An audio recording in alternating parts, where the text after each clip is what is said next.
Millions of families of caregivers across the country provide unpaid care to loved ones with aging illnesses. The Credit for Caring Act would help ease the financial burden. But the bill has stalled in Congress. Jennifer Bisram takes a look at the legislation, who it would benefit, and one lawmaker pushing for its passage. How much did you spend on caregiving a year?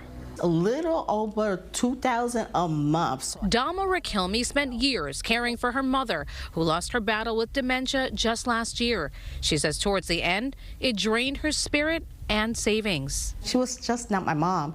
She was my best friend. She had begged me to keep her home when she first was told of her diagnosis. But it came at a heavy cost. Not all critical care equipment and essentials were covered by insurance.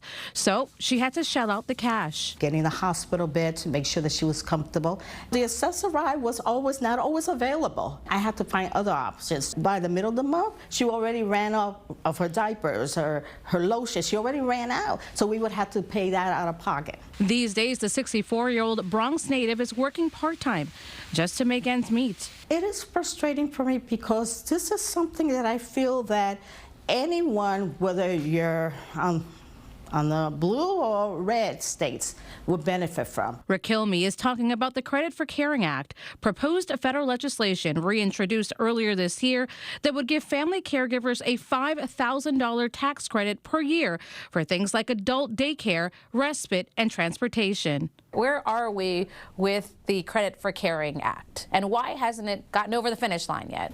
Look, Washington, D.C. is deeply dysfunctional, and not everyone in Congress sees the need to support caregiving. Representative Richie Torres, who represents the state's 15th congressional district in the Bronx, is one of dozens of lawmakers who supports the bipartisan bill. If you're living on a fixed income and you're struggling to survive, an infusion of $5,000 will make an enormous difference. According to AARP, there are about 63 million caregivers across the country who provide support to a parent, spouse, or loved one, with family caregivers shouldering about $600 billion worth of unpaid labor every year. Here in New York, more than 4 million provide care to loved ones. Like, caregiving is work that deserves to be compensated, and it's the lowest income families who often serve as caregivers. While the bill is circulating, there's nothing yet suggesting it will pass. New York State Senator Cordell Clare chairs the Committee on Aging. As the chair of the Aging Committee, what are some things you're doing to help aging New Yorkers and their caregivers? We're addressing social isolation. We're addressing food insecurity. We're looking at employment opportunities for seniors. We're looking at housing for seniors. Her office also organizes job fairs for seniors. They took care of us. They took care of New York. And now it's time for them to be taken care of.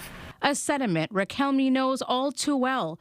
She's now advocating for other caregivers. I wanted to finally, this act to finally get the support needed, because as there are still caregivers out there that are struggling. Caring for those who cared for us at all costs. Jennifer Bisram, CBS News, New York.